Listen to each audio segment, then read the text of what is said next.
नमस्कार दोस्तों, आज की इस रोमांचक कहानी में आप सभी का स्वागत है। यह कहानी उत्तराखंड के अल्मोड़ा जिले की है, जहां शाम के वक्त काले बादल उमड़ पड़े थे और तेज बारिश ने पूरे इलाके को भिगो दिया था। हर कोई अपने अपने घरों में दुबका बैठा था, लेकिन इस बार बरसाती रात में एक महिला अपने छोटे बच्चों के साथ भटक रही थी। महिला का नाम था सुजाता। उम्र मुश्किल से 25 से 26 साल होगी। चेहरे पर थकान साफ झलक रही थी और कपड़े पूरी तरह भीग चुके थे। गोद में उसका बेटा था आरव, बस 4 साल का मासूम चेहरा और आंखों में भूख की झलक। सुजाता की जिंदगी बहुत आसान नहीं थी। उसने अपने पति रजत से प्यार किया और उसी से शादी की थी, लेकिन किस्मत ने उसका साथ नहीं दिया। शादी के कुछ ही सालों में रजत की बीमारी से मौत हो गई। मायके में उसकी मां पहले ही गुजर चुकी थी और पिता ने उसे बेटी के बजाय बोझ समझा। ससुराल वालों ने तो साफ कह दिया था, हमारे बेटे को तो खा गई, अब तेरा और तेरे बच्चे का यहाँ कोई ठिकाना नहीं। रोती बिलखती सुजाता अपने छोटे से बेटे को लेकर घर से निकाल दी गई। हाथ में बस गले की सोने की चेन थी, जिससे बेचकर उसने कुछ दिन का गुजारा किया, लेकिन पैसे ज्यादा दिन कहाँ टिकते हैं। अब वो जगह जगह काम मांगती, छोटे मोटे होटल में बर्तन मांजती, कभी किसी दुकान में सफाई कर देती, लेकिन कहीं अस्थायी काम नहीं मिला।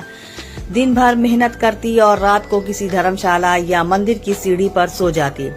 उस रात भी सुबह से दोनों ने कुछ नहीं खाया था। उसका बेटा आरव बार बार माँ से कहता, माँ मुझे भूख लगी है, और सुजाता उसके सर पर हाथ फेरते हुए खुद के आंसू रोक लेती। बारिश तेज हो गई थी, कपड़े भीग चुके और बेटा बुखार की तरह गर्म लग रहा था। आज रात आश्रय ना मिला तो बच्चा बीमार पड़ जाएगा। सुजाता ने मजबूरी में एक बड़े से घर के दरवाजे पर दस्तक दी और हल्की आवाज में बोली, साहब हमें बस आज रात की पनाह दे दीजिए, मेरा बच्चा, इसे बचा लीजिए। वो नहीं जानती थी कि उस दरवाजे के पीछे कौन है, लेकिन इतना जरूर जानती थी कि अगर दरवाजा बंद रह गया तो उसका बच्चा आज रात शायद बच ना पाए।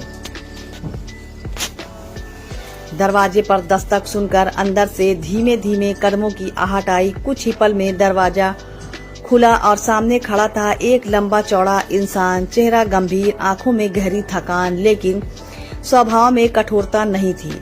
सुजाता ने हाथ जोड़ते हुए कहा, साहब हमें बस एक रात के लिए अपने घर में पनाह दे दीजिए। मेरा बेटा छोटा है, बारिश में भीग गया है। वह आदमी कुछ पल तक चुप रहा। उसकी नजरें बच्चे पर ठहर गईं। चेहरे पर मासूमियत थी और पेट भूख से गुदगुदा रहा था। आदमी के चेहरे पर हल्की सी नरमी आ गई। उसने दरवाजा पूरा खोलते हुए कहा, अंदर आ जाओ, भीग गए हो, ठंड लग जाएगी। सुजाता हिचकिचाई, लेकिन मजबूरी बड़ी थी। वह धीरे धीरे बच्चों को लेकर अंदर आ गई। घर बहुत बड़ा था और हर तरफ वीरानी पसरी हुई थी, जैसे लंबे समय से उसमें कोई खुशियों की आहट न हुई हो। आदमी बोला, तुम लोग बैठो, मैं कुछ लेकर आता हूँ। वह रसोई की ओर चला गया। थोड़ी देर बाद लौटा तो उसके हाथ में एक थाली थी, 2 रोटियां और साथ में अचार। उसने थाली बच्चे के सामने रखते हुए कहा, खाना खा लो बेटा। आरव पहले तो झिझका, फिर भूख से हार गया। उसने रोटी उठाई और जल्दी जल्दी खाने लगा। सुजाता की आंखें भर आई। उसने धीमी आवाज में कहा, साहब कल से इसने कुछ नहीं खाया था। आपने हमारे बच्चे की जान बचा ली। वह आदमी बस खामोशी से खड़ा रहा। उसकी आंखों में जैसे अपने बीते हुए कल की परछाई तैर रही हो। उसने कहा, तुम लोग निश्चिंत होकर कमरे में सो जाओ। दरवाजा अंदर से बंद कर लेना, किसी को डरने की जरूरत नहीं है। सुजाता ने सर झुकाकर आभार जताया। वह अपने बच्चों के साथ कमरे में चली गई और अंदर से कुंडी लगा दी। उस रात हवेली की दीवारों में बहुत दिनों बाद एक नई हलचल हुई थी। बाहर बारिश अब भी बरस रही थी, लेकिन अंदर किसी के आंसू और किसी की करुणा मिलकर इंसानियत की एक नई कहानी लिख रहे थे।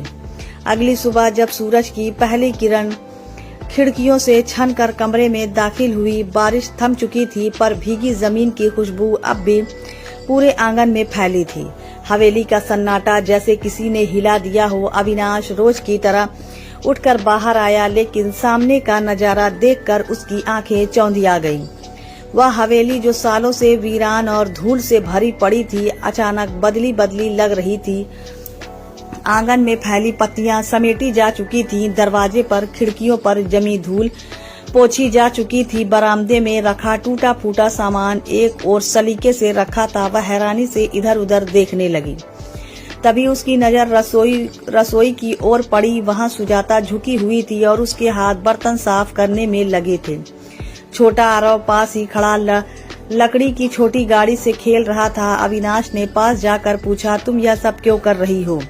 सुजाता ने हाथ पोंछते हुए सर झुकाकर जवाब दिया, साहब बुरा मत मानिए, आपने हमें कल रात आश्रय दिया, इसलिए सोचा कि बदले में मैं घर थोड़ा व्यवस्थित कर दूं। कहीं भी अच्छी नहीं लगती। उसके इन शब्दों में अविनाश के दिल में एक चोट कर दी। वही उसकी पत्नी भी कह रही थी, गंदगी कहीं भी अच्छी नहीं लगती। अचानक बीती हुई यादें उसकी आंखों के सामने तैर गई। वह कुछ पल तक चुप रहा, फिर धीमे स्वर में बोला, लेकिन तुम्हें इसकी जरूरत नहीं थी। सुजाता हल्की मुस्कान के साथ बोली, जरूरत नहीं थी, पर दिल ने चाहा कि कुछ कर दूं। कल रात आपने मेरे भूखे बच्चे को खाना खिलाकर मरने से बचाया, उसके बदले में मैं यही कर सकती थी। उसकी सादगी और विनम्रता ने अविनाश को भीतर तक छू लिया। वह सोच में पड़ गया कि आखिर यह महिला कौन है और इस हाल में यहाँ तक आ पहुंची है। थोड़ी देर बाद सुजाता ने बर्तन सलीके से रख दिया और बच्चे को पास बुलाकर उसको गोदी में बैठा लिया।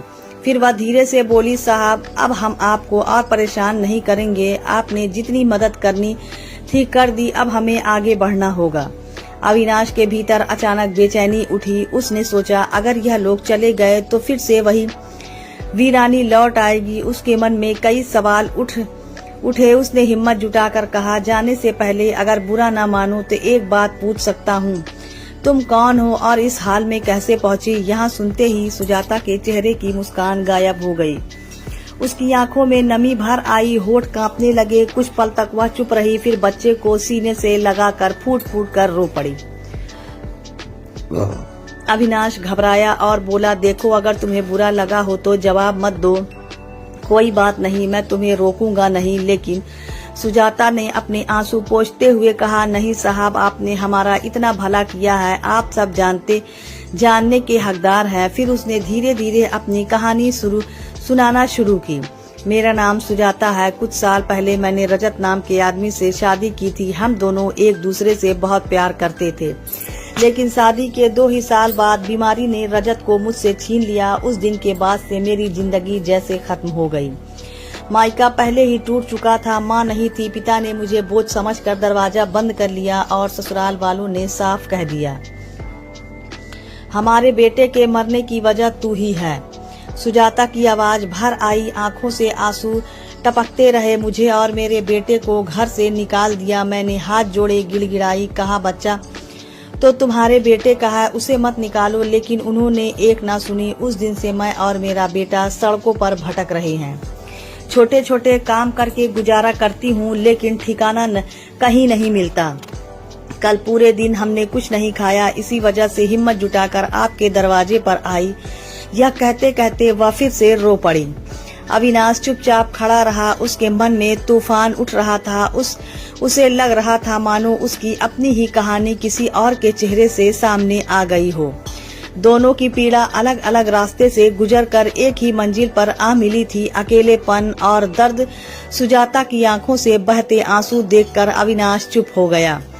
उसने पहली बार इतने करीब से उसकी मजबूरी और दर्द महसूस किया। छोटा आरव माँ की गोद में सिसक रहा था, मानो उसे भी डर था कि कहीं फिर से वे सड़क पर न आ जाए। अविनाश ने गहरी सांस ली और धीरे से कहा, अगर मैं तुमसे एक बात कहूँ तो क्या तुम मानोगी? सुजाता ने सर उठाकर उसकी ओर देखा। उसकी आंखों में सवाल थे। अविनाश बोला, तुम और तुम्हारा बेटा इस घर में रह सकते हो। मैं पैसे नहीं दे पाऊंगा, लेकिन अगर तुम चाहो तो घर के काम काज संभाल सकती हो। बदले में तुम्हें और तुम्हारे बच्चे को छत और भोजन मिलेगा। सुजाता कुछ पल के लिए चुप रही। उसके चेहरे पर संकोच और हिचक दोनों साफ दिखाई दे रही थी। उसने धीमे स्वर में कहा, साहब क्या यह सही होगा? गांव वाले क्या कहेंगे? लोग बातें बनाएंगे। अविनाश ने सख्त आवाज में कहा, लोग तो हर हाल में बातें बनाते हैं, लेकिन सच तो यह है कि अगर मैं तुम्हें इस हालत में छोड़ दूं तो इंसानियत मर जाएगी। तुम्हें और तुम्हारे बेटे को पनाह चाहिए और इस खाली घर को भी जीवन की जरूरत है। अगर तुम्हें ठीक लगे तो यही हो सुजाता की आंखों से आंसू फिर छलक पड़े। उसने हाथ जोड़कर कहा, आपने हमें जिंदा रहने का सहारा दिया है, मेरे इसलिए इससे बड़ी नियामत कुछ नहीं है। हर काम करूंगी, बस मेरे बच्चे को आसरा मिल जाए। उस दिन से सुजाता वहीं रुक गई। वह सुबह सुबह घर की सफाई करती, रसोई संभालना और छोटे छोटे काम पूरे मन से करने लगी। आरव भी धीरे धीरे अविनाश से घुल मिल गया। अविनाश, जो लंबे समय से अकेलापन में डूबा था, अब घर लौटते ही उसे छोटे छोटे कदम दौड़ते हुए मिलते। बरामदे में बैठकर सुजाता की हंसी गूंजती। घर की वीरानी अब टूट चुकी थी, लेकिन गांव का माहौल धीरे धीरे बदलने लगा। लोग कानाफूसी करने लगे। अरे सुना है, अविनाश ने एक जवान औरत को घर में रख लिया है। हाँ, और उसके साथ एक बच्चा भी है। क्या जरूरत थी इतना बड़ा घर, अकेला आदमी। अब तो लोग कुछ न कुछ कहेंगे ही। गांव की चौपाल में भी बातें फैलने लगी। कोई कहता अविनाश ने अपनी इज्जत मिट्टी में मिला दी, तो कोई ताने मारता इतनी दौलत है, पर अब जवान औरत की जरूरत पड़ गई। सुजाता यह सब सुनती है तो उसकी आंखें नम हो जाती। उसे लगता कि शायद उसकी मौजूदगी अविनाश के लिए मुसीबत बन जाएगी। एक दिन उसने हिम्मत जुटाकर कहा, साहब, गांव वाले सही कह रहे हैं, मेरी वजह से आपकी बदनामी हो रही है। मुझे और आरव को अब यहाँ से जाना चाहिए। अविनाश गुस्से में बोला, चुप रहो, तुम्हारी कोई गलती नहीं है। यह लोग अपनी सोच से मजबूर हैं। मैं जानता हूँ कि तुम सिर्फ इस घर को संभाल रही हो और मैं तुम्हें यही देखना चाहता हूँ। अगर किसी को दिक्कत है तो वह मुझसे कहे, तुम्हें नहीं। सुजाता पहली बार उसकी आंखों में गहरी सच्चाई देख रही थी। उसके मन का डर थोड़ा कम हुआ, पर फिर भी गांव की बातें उसे भीतर से काट रही थी। दिन बीत गए। 3 महीने कब गुजर गए पता ही नहीं चला। अब अविनाश और सुजाता दोनों एक दूसरे के दुख सुख बांटने लगे थे। आरव धीरे धीरे अविनाश को अंकल कहने की जगह बाबा कहने लगा। लेकिन समाज की जुबान कब थमती है। एक सुबह गांव की बुजुर्ग और जिम्मेदार लोग अविनाश के दरवाजे पर आ धमके। उनकी आवाज कड़क थी, अविनाश, यह सब ठीक नहीं है। जवान औरत को घर में रखना यह हमारे गांव की मर्यादा के खिलाफ है। या तो इसे बाहर करो, वरना तुम्हें गांव से निकाल दिया जाएगा। सुजाता यह सब सुनकर दरवाजे के पीछे खड़ी कांप रही थी। उसकी आंखों में डर और आंसू दोनों थे। आरव उसकी गोद में चिपक गया। अविनाश कुछ पल चुप रहा, फिर अचानक वह अंदर आया और पूजा घर से सिंदूर की डिब्बी उठा लाया। सबके सामने आकर उसने सुजाता की मांग में सिंदूर भर दिया। पूरे गांव में जैसे सन्नाटा छा गया। अब यह मेरी पत्नी है, अविनाश ने ऊंची आवाज में कहा। किसी को अगर ऐतराज हो तो सामने आकर कहे। गांव वाले हक्का बक्का रह गए। कोई जवाब न दे सका। सब दबे पांव लौट गए। सुजाता स्तब्ध खड़ी थी। उसके आंसू बह रहे थे, इस बार दुख के नहीं बल्कि हैरानी और सुख के। और अब उसके माथे पर सिंदूर की लाल रेखा थी, चमक रही थी। उसने कभी सोचा भी नहीं था कि अविनाश ऐसा कदम उठाएगा। गांव वाले जाते जाते बुदबुदा रहे थे, लेकिन कोई भी सामने आकर कुछ कहने की हिम्मत नहीं कर पा रहा था। बरामदे में खड़े अविनाश ने गहरी सांस ली और सुजाता की ओर देखा। उसकी आंखों में दृढ़ता थी, पर चेहरे पर हल्की थकान झलक रही थी। देखो सुजाता, अगर तुम्हें बुरा लगा हो तो माफ करना, लेकिन इन लोगों की बातें मुझसे सहन नहीं हुई। अब कोई कुछ नहीं कह पाएगा। सुजाता की आंखें आंसुओं से भर आई। वह कांपते स्वर में बोली, साहब, आपने यह सब क्यों किया? मैं तो बस आपके घर का काम करती थी। आपके सहारे मुझे और मेरे बेटे को आश्रय मिला, लेकिन अब आपने मुझे अपनी पत्नी का दर्जा दे दिया। क्या यह सही है?